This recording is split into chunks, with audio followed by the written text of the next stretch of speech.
2 News begins now. Thank you for joining us on KREM 2 Plus. I'm Tim Pham. This is your KREM 2 News Week in Review. Join us as we take a closer look at some of the biggest stories in the Inland Northwest this past week. 40 years of life together. He's the best friend that I've ever had. Josh Daniel is Justin Daniel's older brother. Everything he did was really just to bless others. Now, Josh wants to carry on his legacy of compassion, community, and loyalty. Loyal, was there day and night, 24/7. If you needed him, he was a phone call away, he was a drive away. It's a legacy that runs through Justin's daughters, too. Amazing father, loved his 3 girls more than life itself. And so that'll be something that's difficult, but... Difficult, of course, an understatement. Justin and Khalil had a 2-year-old daughter together. She's safe now and talked with her 100 times, and she knows that Daddy's still with her and Daddy's in her heart with Grandpa right now. The entire Daniel family has faced an overwhelming amount of loss this year. My dad passed January 10th, and then we lost my grandma just right at the cusp of February, which was just another blow. Justin's murder, yet another. Never in a million years did any of us, this is not something that our family would even fathom. We just pray that justice will be served, and we'll just carry on Justin's legacy as he would want us to. That legacy, one that spreads beyond just his family. My phone has been blowing up of complete strangers telling me how amazing Justin was. And we've been getting messages too. Friends, family, coworkers all saying his greatest legacy was being an amazing father. We will keep him alive in their hearts. I will commit to that for the rest of my life. So, in Spokane, Nicole Hernandez, KREM 2 News.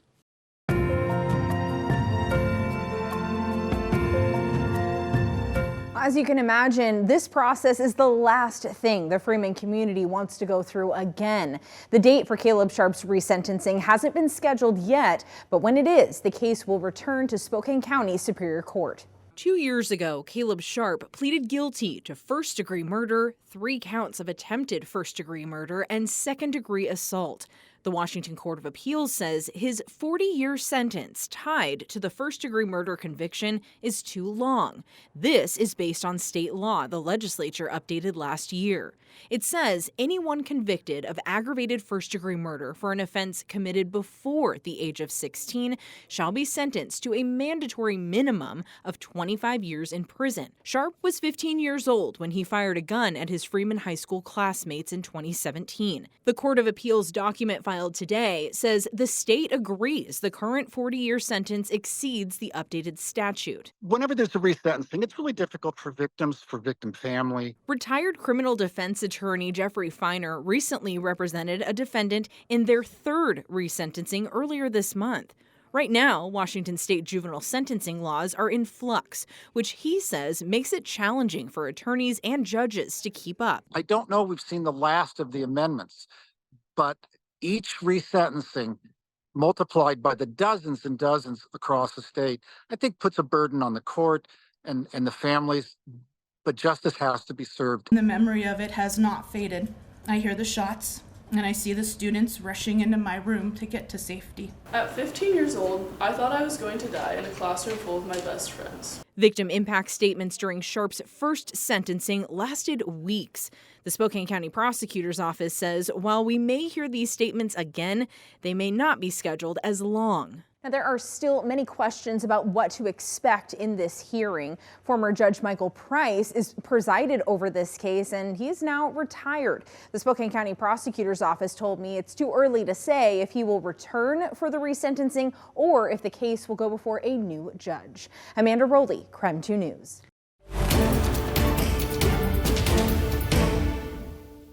Alibis are strong if there's eyewitnesses that can put you away from the scene of a crime.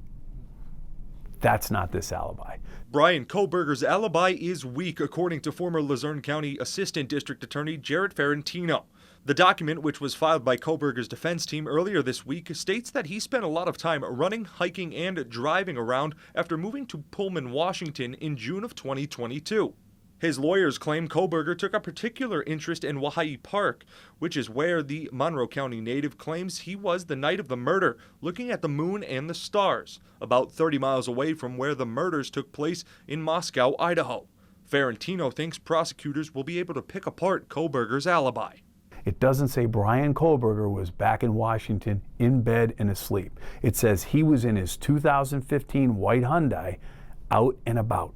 Weak alibi is the defendant himself just saying, I wasn't there. I was at home in a different location playing video games. So this is moderate, and I would say it's on the stronger side of moderate. The alibi also states the defense can prove Kohberger's location through phone records analyzed by an expert witness.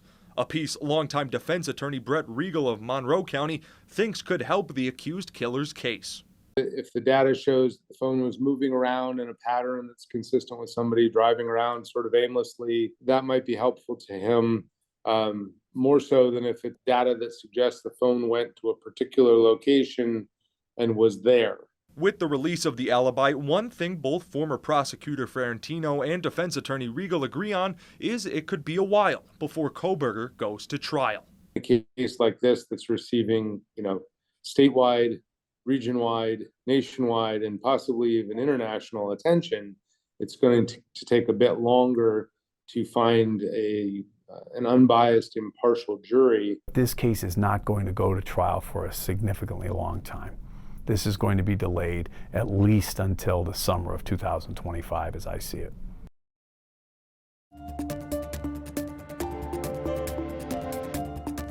Providence technicians have given notice. They will go on an unfair labor practice strike starting next week. The union says the strike is based on what it's calling Providence's unfair and unlawful labor practices during negotiations. The latest union technician contract with Providence Sacred Heart Medical Center is expired. The union says contract negotiations have been ongoing since November. During those negotiations, the union claims Providence imposed changes to schedules and working conditions outside the bargaining process, something the union says undermines workers' ability to negotiate and reach a fair contract. Providence workers are authorizing the second unfair labor practice strike in 6 months. What is going on with Providence? What is going on with Providence? Hundreds of technicians will walk the picket line outside Providence Sacred Heart every day until the end of the month. I love caring for people, and I don't want to go on strike. We would all rather be with our patients, but at this point it seems like we have no other choice. The CEO of Providence says they were negotiating hours before the union voted to strike. Now, instead of continuing negotiations, Providence says it's focusing on preparations to still serve the community during the strike. The proposal we put forth is a market competitive proposal that will allow us to continue to recruit and retain the staff that we need. Providence says it's working with an agency to bring in temporary workers to provide care that's needed to get through the strike. I look forward to welcoming them back to provide the safe, quality care that they do every day. But when the strike ends on April 30th, Providence says it intends to resume negotiations. When both parties return to the table, the union says it's asking for higher pay, which they believe will solve current staffing struggles with retention and recruitment. Amanda Rowley, KREM 2 News.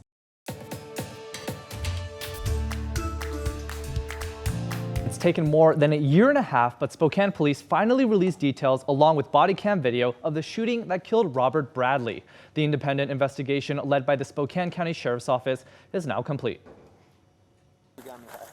Spokane police, let me see both your hands. Let me see both hands. In this body cam video, you can see 3 police officers approaching the white van which Robert Bradley is in. When the 2 front officers get closer to the van, they tell Bradley to let them see his hands. Almost immediately, the officers fire shots.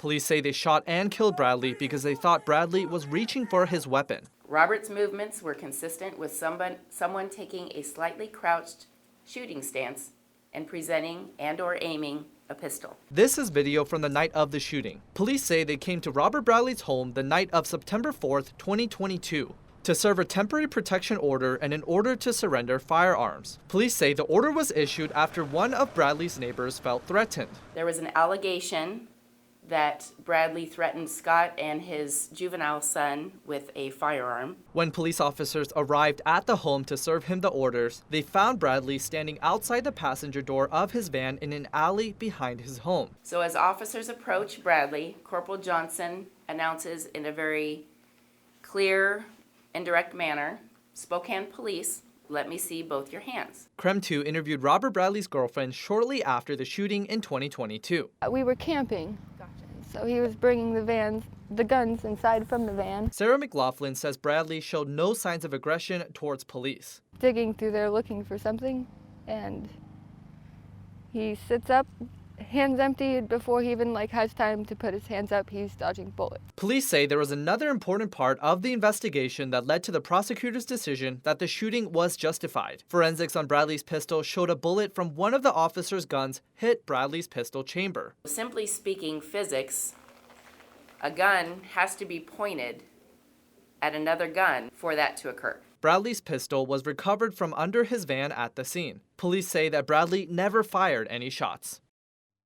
We do know Bradley's estate is suing the city over the shooting. They're expected to go on trial in November. In the studio, Nathan Hun, KREM 2 News. Spokane police gave the prosecutor's office more than 1,000 pages of their investigation. It's an investigation into what happened here in August of last year. The man in this video, Kevin Hinton, is planning on suing the county for excessive force. Clay Hilton is the Spokane County deputy you can hear in the background of this video. All right, to get your ID on you real quick. This is his body camera footage we're seeing here. One of the first things in the report, investigators tried to get the Ring camera footage from Hilton's house because he lives on the same street as the park where he hit and arrested the 62-year-old man. The report says other sergeants know Hilton does, quote, prowl checks to keep his neighborhood safe. Hilton told his co-workers he had seen a knife in the car, which you can see here in the report, and the man had tried to drive away. Also in the report, messages between Hilton and some of his co-workers from after the arrest. He says, quote, I think he may have learned a lesson, and, quote, wait for his booking photo. There's also a recap of an FBI interview with the 62-year-old man. He says he was in cuffs for 3 to 4 hours and they were, quote, horrifyingly painful, calling it torture. He also says he had 5 broken ribs, needed 6 stitches in his lip, and now has lingering headaches and memory problems. The medic who checked him out at the park had cleared him for transport to the jail, but once he got there, the jail refused to book him for his injuries. Another chunk of the report is emails from the Spokane County District Courthouse. They say the charges Hilton cited could not be entered into the system. Now, an outside expert looked over all of this and came to this conclusion. He mistakenly believed he could make an arrest, but the municipal code only allowed for a civil infraction, so any force used would be excessive. The Yakima County prosecutor is ultimately deciding whether or not Spokane County should charge Hilton with assault. They told us today in this statement here, quote, we are in the very active process of reviewing the extensive discovery provided to our office. They also said they should know more in the next several weeks. In studio, Nicole Hernandez, KREM 2 News.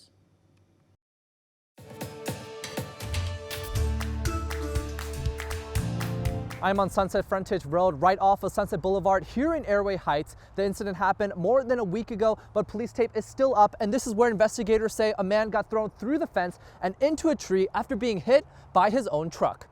Court documents show that on the evening of April 9th in Airway Heights, 70-year-old Jared Fox picked up 27-year-old Alyssa Bray. She claims that he offered her money for sex. Do we have a plea in the case? Yes. She'll plead not guilty, Your Honor. All right, very good. Thank you. Documents show the pair drove around for more than half an hour in Airway Heights before Fox pulled off the side of Sunset Frontage Road and got out of his car. That's when Bray locked the doors and drove off, allegedly hitting and killing Fox in the process. Police say Fox appeared to be partially clothed and appeared to have been thrown through a nearby fence and into a tree. Documents show police were on scene when they were alerted to a truck driving erratically. Police say after their initial investigation, they determined this truck was owned by Fox, but they could not locate the vehicle at that time. Later that evening, Lincoln County Sheriff deputies say they spotted the vehicle and after a short pursuit, took the driver into custody. Bray was driving the truck and was arrested for a DUI. But after an investigation, police say they arrested Bray for first-degree murder. When police interviewed Bray, she said, quote, "He wanted more of me and it gave me a gross feeling. And quote, "I didn't have to kill him." The state's asking to maintain the bond of $1 million. The victim has a criminal past. Jared Fox was found guilty of possessing child pornography in 2022. He was a registered sex offender in Spokane County. Alyssa Bray is currently being held on a $1 million bond, and arraignment will be set at a later date. In Airway Heights, Nathan Hyun, KREM 2 News. There are actually several projects now underway for the Spokane region. Some of them even kicked off today. That includes the Pines and Mission intersection, a project in Spokane Valley that'll start tonight, and the closure of Euclid Avenue between North Market and North Rouse Streets. That's part of the North Spokane Corridor project. So why are there so many projects now? Well, you could say it's actually right on schedule. Spring has sprung, and so have these road closed signs across Spokane, all part of construction season. Right now, the Spokane area is seeing several construction projects, with at least 10 currently happening within city limits alone, according to officials. Throughout the season, it'll probably end up being between 30 and 40 projects throughout the entire season. One big reason behind so many projects is Mother Nature. We only get about 9 months out of the year to get that work done because of the weather impacts that we have with winter. The city's not the only one with road work happening. Spokane County, Spokane Valley, and the state also have projects going on now, including Monday morning's closure of Euclid Avenue as part of the highly anticipated North Spokane Corridor project. WashDOT crews started rebuilding the road under the newly constructed North Spokane Corridor overpass and at the BNSF crossing. Communications manager Ryan Overton says this particular phase will include grinding out the existing asphalt, putting in permanent approaches, and redoing the road. We're in a much more populated zone now than we were further up north, so people are seeing the progress. I think they're believing that we're actually going to get to the finish line, and we are. We're funded for completion. The work on this phase is expected to last into next month. But issues with drivers also caused the city of Spokane to make changes to one of their projects. City officials closed off the 29th to 30th Avenue section of Perry Street due to too many close calls. It's the inattentiveness and the speed that are the biggest problems. Now, with those issues, Davis says the Perry Street section's the only one they have actually seen issues with so far, but she does want to remind everyone to drive slow and be cautious when going through those work zones. Now, as for the North Spokane Corridor, Overton says that project's fully funded and is on schedule to be done by 2030. In the studio, Cody Proctor, KREM 2 News.